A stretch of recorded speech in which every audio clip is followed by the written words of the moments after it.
ನಾನಾರು ಕಶ್ಯಪ ಬ್ರಹ್ಮನ ಮಗ, ದಿತಿಗರ್ಭ ಸಂಜಾತ, ಚತುರ್ಮುಖ ಬ್ರಹ್ಮನ ಮೊಮ್ಮಗ.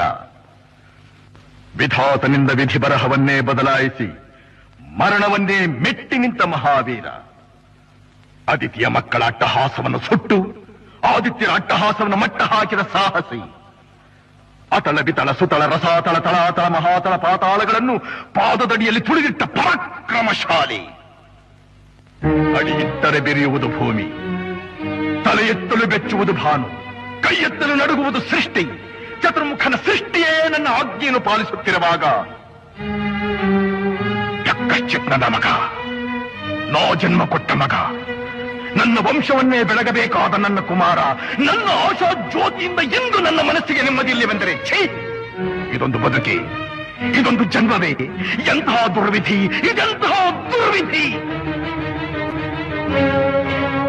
ನಾನೇ ಸರ್ವಶಕ್ತನೆಂದುಕೊಂಡರೆ ಅದಾವ ಶಕ್ತಿ ನನ್ನ ಎದುರಾಗಿ ನಿಂತು ಕಾಡುತ್ತಿದೆ. ಅದಾವ ಶಕ್ತಿ ಪುತ್ರನನ್ನೇ ಶತ್ರುವನ್ನಾಗಿ ಮಾಡಿದೆ. ಅದಾವ ಶಕ್ತಿ ಅವನಿಗೆ ನನ್ನನ್ನು ಎದುರಿಸುವ ಧೈರ್ಯ ತುಂಬಿದೆ. ಅದಾವ ಶಕ್ತಿ ಅವನಿಗೆ ಸಾವು ಬರದಂತೆ ತಡೆದಿದೆ. ಅದಾವ ಶಕ್ತಿ ನನ್ನ ಮುಖಭಂಗ ಮಾಡಿ ತಲೆ ತಗ್ಗಿಸುವಂತೆ ಮಾಡಿದೆ.